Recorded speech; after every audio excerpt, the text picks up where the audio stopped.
అందరం బాగుండాలని కోరుకుంటారు. అందుకని ఏదైనా రాష్ట్రానికి అవసరం ఉంటే అప్పుడు ఉన్నటువంటి పరిస్థితులను బట్టి లోన్లు ఇస్తారు. లోన్లు ఇస్తే దాని వెనకాల క్విడ్ ప్రోకో అయింది, కాంగ్రెస్ వాళ్ళు బీజేపీ వాళ్ళు కలిసిరు. ఇంత దారుణంగా మాట్లాడటం 10 సంవత్సరాలు మంత్రిగా చేసినటువంటి కేటీఆర్ గారికి తగదని చెప్పి నేను ఈ సందర్భంగా తెలియజేస్తా ఉన్నా. ఆరోపణగా చేసి బట్టగలిసి మీద వేసి ఈ రాష్ట్రంలో బీజేపీ ఎదుగుతుంది కాబట్టి ఈ క్యాండిడేట్లే లేరట. మొన్న ఎమ్మెల్సీకి పోటీ చేసినందుకు అభ్యర్థులు పెట్టుకోలేదు. మీరు ఎవరికి సపోర్ట్ చేసిరు? ఆఖరికి ఇలా భాగ్యనగరంలో ఎలక్షన్స్ అవుతున్నాయి, లోకల్ బాడీ ఎమ్మెల్సీ అవుతుంది. టిఆర్ఎస్ పార్టీకి దగ్గర 33 మంది కార్పొరేటర్లు ఉన్నారు. ఇలా భాగ్యనగరంలో ఎన్నికలు జరుగుతున్న జాగాల ఎందుకు పోటీ ఎత్తలేవు రామన్న? ఎవరి కోసం పోటీ ఎత్తలేవు? నీ 33 మంది కార్పొరేటర్లు నీకు ఓటేసినందుకు నువ్వు క్యాండిడేట్ ఎందుకు పెట్టలే? సగం మంది వాళ్ళకి కాంగ్రెస్ తొలిత్తి. కాంగ్రెస్ కు 15 మంది ఉన్నారు, కాంగ్రెస్ పోటీ చేస్తలేదు. 30 మంది ఉంటే టిఆర్ఎస్ పోటీ చేస్తలేదు. కానీ భాగ్యనగరంలో ఎంఐఎం పార్టీని ఆపాలంటే, ఎంఐఎం పార్టీని అడ్డుకోవాలంటే మేమెందరం నిలబడతాం. ఆత్మ ప్రమాదం ఓటైందని చెప్పి టిఆర్ఎస్ కాంగ్రెస్ కార్పొరేటర్లు అడుగుతూ ఇలా ఎంఐఎం కు ధీటుగా భాగ్యనగరంలో నిలబడ్డ పార్టీ ఏదైనా ఉందంటే అది కేవలం భారతీయ జనతా పార్టీ తప్ప ఇంకొకటి కాదు. మరి మేము అనలేమా? ఇయ్యాల ఎంఐఎం క్యాండిడేట్ ని గెలిపించేందుకు కేటీఆర్ టిఆర్ఎస్ పార్టీ లోపాయికారికంగా ఒప్పందం పెట్టుకొని ఇవాళ ఇక్కడ క్యాండిడేట్ ఎమ్మెల్సీని పెట్టలేదు. ఎన్ని సూట్ కేసులు తీసుకున్నారు రామన్న అని నాకు అడగరాదా? నీ ఓట్లు నీకేసుకోవడానికి ఎందుకు మీరు అభ్యర్థుల్ని పెట్టలేదనేది ఇలా వాళ్ళు చెప్పాల్సినటువంటి అవసరం ఉంది. కాబట్టి అబద్ధపు మాటలు మాట్లాడి ప్రజల్ని తప్పుదోవ పట్టించి అధికారంలోకి రాబోతున్నటువంటి భారతీయ జనతా పార్టీని ఆపాలని మీరు తప్పుడు ప్రలోభాలు చేస్తే ప్రజాక్షేత్రంలో మీకు ఖచ్చితంగా గుణపాఠం వస్తుంది. మీరు ప్రాతినిధ్యం వహిస్తున్న సిరిసిల్లలో మా 2 అభ్యర్థులకు మెజారిటీ వచ్చింది. మీ బావగారు ప్రాతినిధ్యం వహిస్తున్నటువంటి సిద్దిపేటలో కూడా మేమే లీడ్ తెచ్చుకున్నాం. గౌరవ మాజీ ముఖ్యమంత్రి మీ తండ్రి చంద్రశేఖర్ రావు గారు ప్రాతినిధ్యం వహిస్తున్న గజ్వేల్లో కూడా టీచర్స్ ఎమ్మెల్సీకి, గ్రాడ్యుయేట్స్ ఎమ్మెల్సీకి ఇలా మెజారిటీ ఓట్లు వచ్చినాయంటే మీ కాళ్ళ కింద భూకంపం వచ్చినట్టు భయపడి కాంగ్రెస్ బీజేపీ ఒకటే, కాంగ్రెస్ బీజేపీ ఒకటే అని చెప్పి కూర్చొని చెప్తా ఉన్నారు. అందుకని కేటీఆర్ గారికి నేను చేసే సూచన ఒకటే, చాతనైతే మా లెక్క కొట్లాడు. అప్పుడప్పుడు పోటీ చేద్దాం, అప్పుడప్పుడు కాంప్రమైజ్ అవుతాం, అప్పుడప్పుడు సూట్ కేసులు తీసుకుంటామనే మీకు భారతీయ జనతా పార్టీని విమర్శించేటువంటి నైతిక హక్కు లేదని చెప్పి సందర్భంగా నేను కేటీఆర్ గారిని చాలా స్పష్టంగా చెప్తున్నాను. సవాల్ విసిరినాం. ఇవాళ మీడియా మిత్రులు అడిగారు, సార్ మీరు బీజేపీ ఎంపీ అంటున్నారు, బీజేపీ ఎంపీ అంటున్నారు, జర పేరు చెప్తున్నారు సార్ అని అడిగారు. ఇప్పుడు చెప్పనేను, మళ్ళా తాప చెప్తా అని మళ్ళీ పోయినాను లేచి. ఇదేమన్నా సీరియల్ అరామన్న కోడలు దిద్దిన కాపురం, కొడుకు కూల్చిన సంసారం ఏమన్నా కాదు కదా ఇది. ఎంపీ పేరుంటే ఎంపీ పేరు చెప్పు. ఏదో 2 ఫైనాన్స్ కంపెనీల పేరు తీసుకొచ్చి దాంట్లో ఏదో జరిగింది, కమిషన్ ఇచ్చిర్రు, లంచం ఇచ్చిర్రు అని మాట్లాడతాడు. ఇక్కడ తెలంగాణ సమాజానికి నేను ఒక విషయం గుర్తు చేద్దాం అనుకుంటున్నాను. మాజీ సుప్రీంకోర్టు ప్రధాన న్యాయమూర్తి ఒకరు రిటైర్డ్ అయినటువంటి సుప్రీంకోర్టు ప్రధాన న్యాయమూర్తి గారిని తీసుకొచ్చి హైదరాబాద్ లో గచ్చిబౌలిలో కేసీఆర్ గారు ముఖ్యమంత్రి ఉన్నప్పుడు ఒక పెద్ద బంగ్లా ఓపెన్ చేసి, దేనికోసం సార్ ఇదంటే మీడియేషన్ చేసేందుకు అన్నాడు. 2 కొట్లాడుకుంటే మీడియేషన్ చేసేందుకు అన్నాడు. ఇంకా దాన్ని ఇంకొక మాట ముందడుగు పోయి చెప్తే వీళ్ళకి లైసెన్సులు ఇవ్వాలి, వీళ్ళు బ్రోకరేజ్ చేసుకున్నందుకు అని చెప్పారు. దేశ న్యాయ వ్యవస్థ అనుమతించింది. అడ్వకేట్లే కాకుండా ఏదైనా బ్యాంకులకు పోయి లోన్లు తెచ్చుకున్నా, ఇంకేదైనా పని చేసేందుకు కూడా కొందరు మీడియేటర్లను పెట్టుకోవచ్చని ఒక పెద్ద మీడియేషన్ సెంటర్ ని గచ్చిబౌలిలో కేసీఆర్ గారు ముఖ్యమంత్రి ఉన్నప్పుడు ఓపెన్ చేసింది.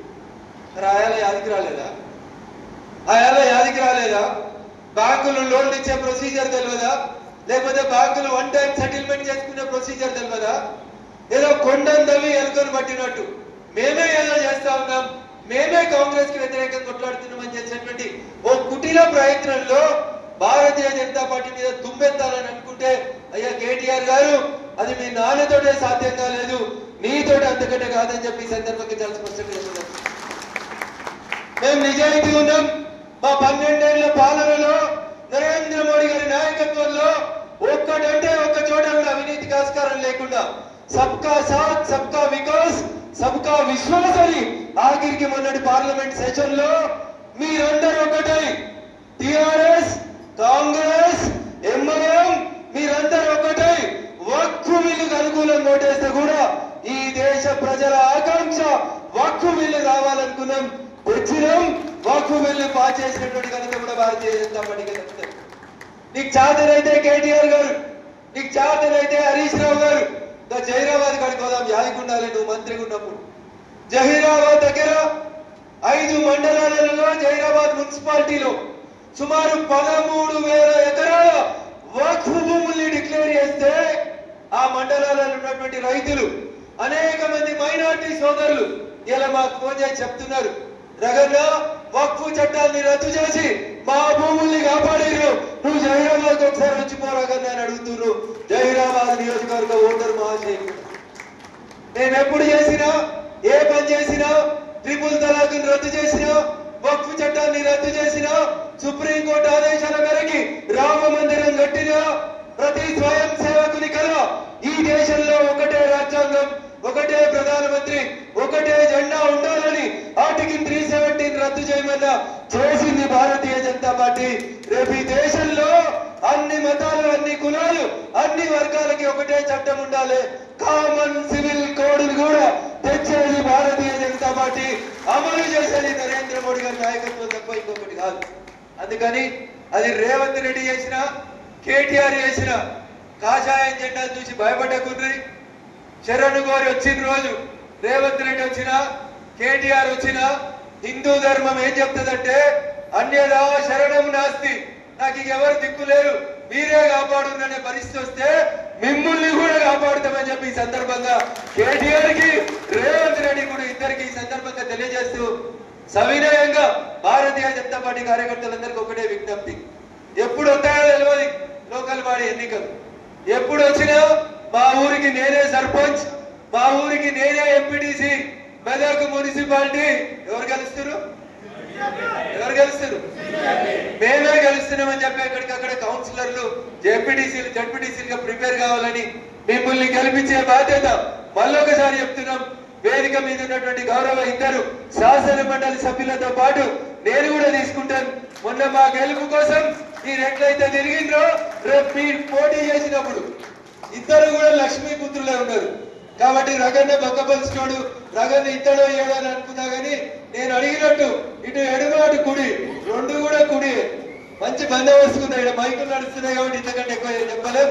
కాబట్టి మీ గెలుపు కోసం మీ కష్టం వచ్చినప్పుడు ముగ్గురం కూడా త్రిమూర్తుల్లాగా నిలబడతామని మెదక్ జిల్లాలో కాషాయం ఎగిరేస్తామని చెప్పి సందర్భంగా తెలియజేస్తుంది. సూర్యుడు ఇంత మధ్యాహ్నం 40 డిగ్రీల టెంపరేచర్ ఉంటే కూడా మోటార్ సైకిల్ ర్యాలీ వద్దనుకున్నాం కానీ మీ ఉత్సాహం మీ ఆనందాన్ని చూసినాక సూర్యుడితో పోటీ పడి మీరు చేసినటువంటి గొప్ప మోటార్ సైకిల్ ర్యాలీకి అన్నలిద్దరి తరఫున కూడా నేను మరొకసారి మీ కృతజ్ఞతాభివందనాలు తెలియజేస్తున్నాను. భవిష్యత్తులో అందరం కలిసి ఉంటే సాధ్యంగా ఏమనుంటుందా?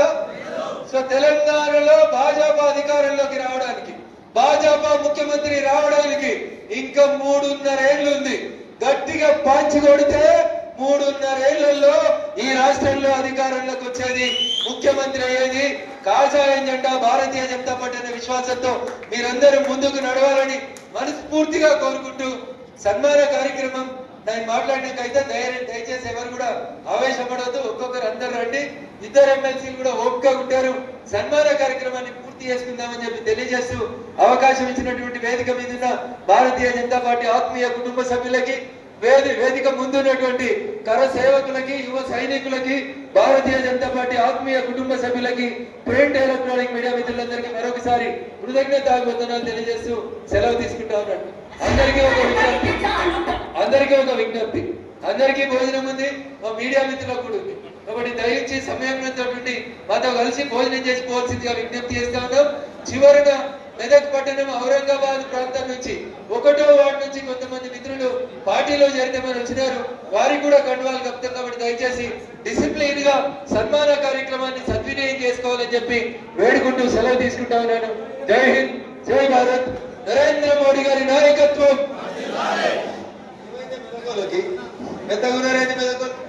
గట్టిగా చెప్పు. నరేంద్ర మోడీ గారి నాయకత్వం, నరేంద్ర మోడీ గారి నాయకత్వం. సాయంత్రం ఏం ర్యాలీ ఉంది? ఏం ర్యాలీ ఉంది? ఎట్లా ఉంటారా మరి హనుమంతుని వారసులు? జరా జోర్సే పారిసే చెప్పండి గట్టిగా. జై శ్రీరామ్, జై శ్రీరామ్, జై శ్రీరామ్. భారత్ మాతా కీ, భారత్ మాతా కీ. నరేంద్ర మోడీ గారి నాయకత్వం. జై హింద్, జై భారత్.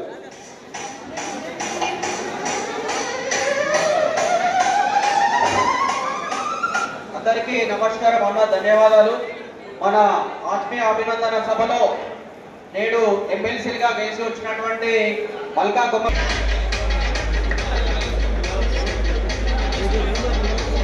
భారత్ మాతా కీ, భారత్ మాతా కీ.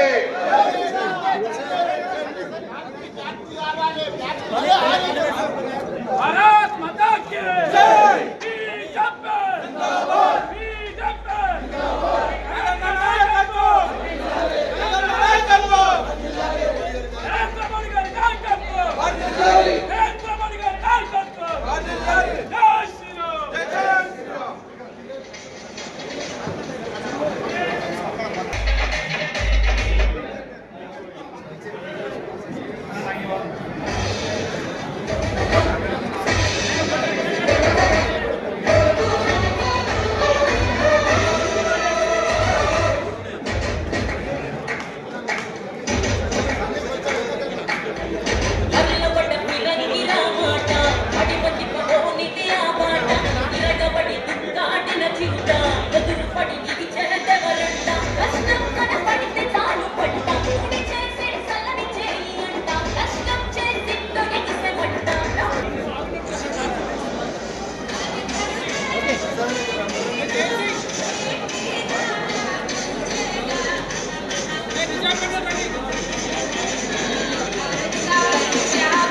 ఇంకెవరైనా సన్మానం చేస్తూ ఉంటారు, డయాస్ లో ఖాళీ చేయాల్సిందిగా కోరుతున్నాం.